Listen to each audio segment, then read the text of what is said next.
এবার আমার আল্লাহ ডাকতে বলে, খলিল ইব্রাহিম,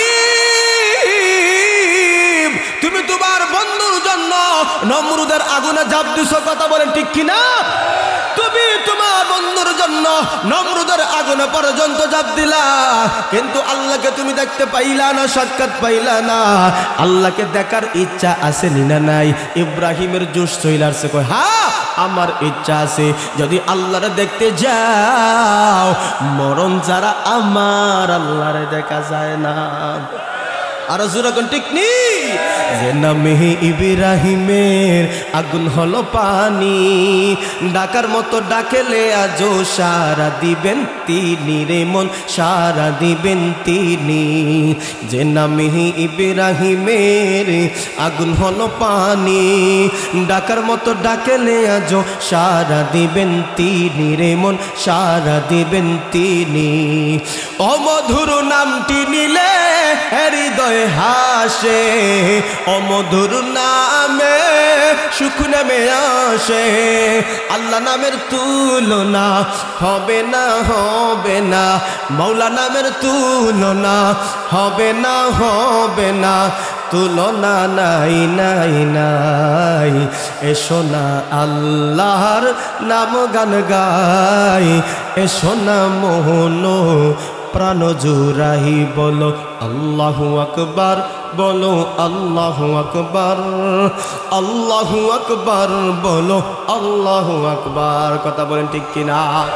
আমার আল্লাহ জানে দিলেন, ইব্রাহিম তুমি তো আমার প্রেমে ডুব দি নমরুদের আগুনে পর্যন্ত ঝাঁপ দিয়েছ, কিন্তু তোমার মালিকের দেখা তুমি পাও নাই, সাক্ষাৎ পাও নাই। এবার আজরাইল লাগতে বলল, আপনি কি আপনার বন্ধুরে দেখতে চান না?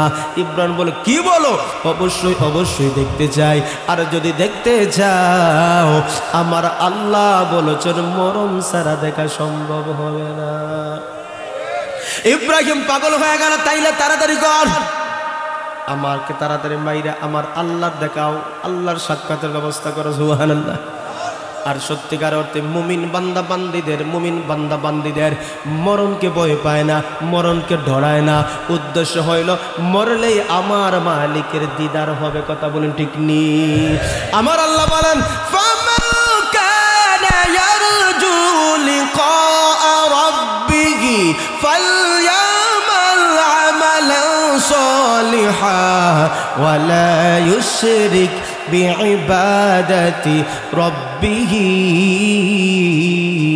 আহাদা। আল্লাহ বলে, তোমরা কি আল্লাহর সাথে সাক্ষাৎ করতে চাওনি? আমি আপনাদের কাছে আমি আওয়াজ শুনতে চাই, আমার মালিকের সাথে দেখা করতে, সাক্ষাৎ করতে ইচ্ছা আছে না নাই? কার কার আছে? আল্লাহ কবুল করুন, সকলে বলেন আমিন। আল্লাহ বলেন, সাক্ষাৎ যদি তোমরা করতে চাও, মোলাকাত যদি তোমরা করতে চাও, আমার আল্লাহ শর্ত লাগাই দিয়েছে। আমার আল্লাহ শর্ত দিয়েছেন। কি শর্ত? আমার আল্লাহ বলেন, ফালইয়ামাল আমালান সালিহা। আমার আল্লাহ বলে, বান্দা বান্দি তোমরা ভালো ভালো আমল করো, নেক আমল করো। খবরদার খবরদার, আমল করতে যাইয়া তোমরা যেন আল্লাহর সাথে ইবাদতে কখনো শিরিক করিও। ফালইয়ামাল আমালান সালিহা ওয়ালা ইউশরিক বিইবাদাতি রাব্বিহি আহাদা। আল্লাহু আকবার। তাইলে বোঝা গেল বান্দা বান্দি ইবাদত শিরিক করে। ছোট শিরিক আছে, বড় শিরিক আছে। কথা বলেন ঠিক না ঠিক? এই জন্য আল্লাহ বলেন, ছোট শিরিক থেকে বাঁচো, বড় শিরিক থেকে বাঁচো। ইন্নাশ শিরকা লাযুলমুন আযীম, নিশ্চয়ই বড় শিরক হচ্ছে বড় অপরাধ। কথা বলেন ঠিক নি?